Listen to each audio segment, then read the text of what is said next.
One. Hi everybody, it's George Reindance from the External Affairs Office, and I'm here with Rear Admiral Ballard, the Academic Dean and Provost. How are you doing this afternoon, sir? Doing great. It's a beautiful day here on Long Island Sound. That's awesome. Listen, I think probably the question that's on everybody's mind is the most recent event that we had here, and that's the graduation of the class of 2020. Why don't you kind of recap that for us and sum it up a little bit? I can just tell you we were all thrilled to be able to send 2020 off with that kind of a celebration. You know, if you go back to the March time frame, it was looking pretty bleak. And when the superintendent decided we've got to send 2020 out here with an outstanding type of graduation, we really had to scratch our head. But I'll tell you what, because the whole staff came together, people really worked hard to bring this to fruition. We were able to get him back here safely, go through all the COVID stuff that we were making up as it went along, really, with Northwell and all the local experts here. Got them through license, which they just hit out of the park. They did a fantastic job on their license exams. And then with a lot of input, to include the class of 2020 gets a lot of credit for this because they're actually the ones that talked about doing the ceremony facing the sound out in front of Wiley Hall. I was thrilled that it went so well. They certainly deserved it, and I think it's a ceremony that's going to go down in the history books. They're never going to forget that, and it's exactly what they deserved. We're really glad to be part of it. The midshipmen received their diploma tubes at graduation, but it's my understanding that they didn't have their diplomas in them this year. Could you address that for us? Sure, happy to. You know, typically in a graduation schedule, there's about an 8 or 9 day period after the license exam for us to get ready for graduation. This year, because of the COVID restrictions we were doing our license examination the week before graduation. We literally did not know until late Friday afternoon who had actually passed the license examinations and who had not. So knowing that that was going to be on the schedule, we had never planned to provide the diplomas and the licenses at the same time. The license is really the most significant prerequisite for graduation from Kings Point. And knowing that we wouldn't have the license, we wouldn't have enough time for the Coast Guard to process all the license applications and give them out. We decided early on that we were going to bring the diplomas and the licenses together and do a single secure mailing once we got everything completed. And we're in that process now. It looks like we've got all the information complete, and we're actually starting the mailing process early next week. Good way. Listen, I think probably the other thing that people are most interested in is the next big event that happened here recently, and that is your commissioning as a Rear Admiral in the U.S. Maritime Service. So why don't you tell us a little bit about why that was important to you and why it's important to the organization? Well, it was really important to me for a couple of reasons, but at the basic level, you know, I come from a culture where leadership by example is fundamental. Our midshipmen are in uniform. The regiment is a critical part of the whole learning experience here, one of our 4 pillars. And to me, it's just a natural thing. I spent most of my life in uniform. As you know, when I came on board, one of the first things I did was go to sea last summer to learn what it was like to be a mariner. And I really believe that the Dean and Provost here should be a member of the U.S. Maritime Service. I think it's just part and parcel of how it helps you do your job better. But I'll also tell you that's something that the superintendent really wanted to make happen too.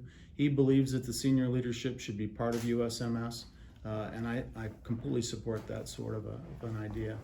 We are a federal service academy. The military is a really important function for what we do, and I think this is just a natural fit. I'm thrilled by it. Great. No, the Return to Midshipman plan has 3 phases. We're well into phase 2 now with 2023B here in training. We're going to probably go through INDOC on a marginally normal type of schedule, but the next big thing on the horizon is the start of the academic year at the end of July. How's that feeling for you? Well, I'll tell you, we're still working through an awful lot of issues with this. I'm very proud of what the faculty and staff have done to transition the academy to distance learning. I think the 2023 B-split training is going very well. I was down in the welding labs earlier this morning watching them fashion stuff from basic iron. Very good program we've got going. but the return of the whole regiment and of all of our faculty and staff still has a lot of bugs that need to be worked out of it. Things are changing all the time about policies. We need to really understand people's preferences and their capabilities. We need to maximize the kinds of software and hardware instructional technology we have. And our first priority all the time has to be to make sure people are safe, that they're comfortable, and yet they can still execute the mission to the very best of their capabilities and keep our standards high. So we're having a great dialogue right now, but we're going to have to talk a lot more about it. We're going to get the whole faculty and staff involved in working through some of these complex problems as far as spatial relationships in various classrooms, and how we're going to use a combination of face-to-face and distance learning to get the mission done. Finally, we're looking at the long-term calendar. We have to be prepared in case this current COVID crisis comes back to us with a vengeance. And we don't want to be flat-footed about that. So we're talking about different options, even as far as the academic calendar changing going forward. So it's a complex time. I'm comfortable that we're working through all the issues. I'm looking forward to get everybody back on campus. I mean, that's what we really love about this work here at Kings Point.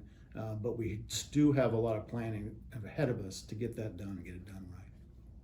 Sir, given the nature of the current pandemic crisis, what's the future of the academic program at the Academy look like to you? Yeah, thanks for the question. I think this is one of the key things that we're working through right now. And I have to tell you that I've always been a believer that a blended educational approach has some real advantages. When I came here at Kings Point, I thought we were underutilizing Blackboard. And I thought we were a little bit behind the times as far as integrating some of the new software and technologies that we could possibly integrate to make the curriculum more vibrant, more active. I think it's really important that we focus on active learning modalities, particularly because of the type of people that we're producing and because we want to have exemplary leadership traits and real professional skills. And those require active learning technologies. Well, the ability to blend in Blackboard and Zoom, other learning management system tools, simulations, and different kinds of software, I think is really important to that going forward. So honestly, one of the benefits that I see from having to go to a distance learning environment on no notice 3 or 4 months ago was that now we understand how we can leverage those capabilities. Going forward, I think we're going to see a regular mix of asynchronous and synchronous distance instruction and face-to-face instruction, as well as practical application labs and seaborne training. And I think it's the mix of those things and getting it right based upon the degree programs of each student that's going to be the most dynamic part of our curriculum. We're going to 8 periods of instruction over the next year to enable us to do some more concentrations, more electives, and to give students that are struggling a little bit more remedial education opportunity. That's going to give us a new flexibility that we haven't had in past years. We've got a new curriculum that the Faculty Forum has worked through that's going to bring some new courses to the program, and it's also revised several of the more traditional courses we have. We're in fact going through a pretty significant automation of our C projects, so that students will be able to use electronic media to do a lot more of the productivity of those C projects.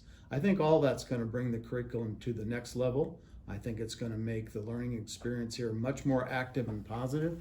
And I think overall you're going to see some really good changes over the next couple of years. So I'm looking forward to it. I think it's a dynamic and productive time. Sir, your time is valuable. We appreciate you taking a few moments to speak with us today. Is there anything else you'd like to share with us before we go?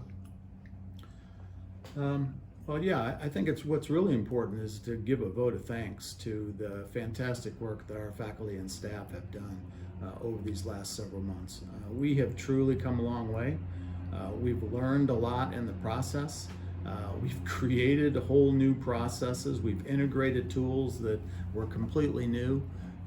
We've really worked hard together to make this happen for the midshipmen. You know, that's the piece that we're all working for here. This is about helping midshipmen learn and develop as leaders. And I think the faculty and staff really deserve a huge pat on the back for what they've done. I also have to tell you that the supporting organization has really been tremendously helpful in this. We could not have done it without the Coast Guard support. We couldn't have done it without George Edenfield helping the Coast Guard really understand what our needs were, and for them reaching out and rescheduling license exam, changing the parameters of the way we do so much of our training here to incorporate the challenges of this COVID environment. I have to thank Diane Taha and a whole bunch of people here who transitioned this curriculum to Blackboard in an amazingly quick fashion and with a lot of effectiveness. And then finally, I really do have to say that our MARAD supporting staff up down in Washington really came through with finances and with active questioning about what could they do to help us make this work. We got a lot of support from the Alumni Association, as we usually do. We got a lot of support from parents. We got a lot of support from MARAD, and all that stuff together really helped the faculty and staff do this fantastic work that they've been doing. I'm anxious to get the midshipmen back on campus because that's what this is all about, but I have to really give a shout out to the team that brought this together. I'm very proud of what they've done, and I hope everybody on this campus feels good about the great work we've done over the past several months. Thanks for the question, George. This is Admiral Ballard, the Academic Dean and Provost. Thank you for your time, sir.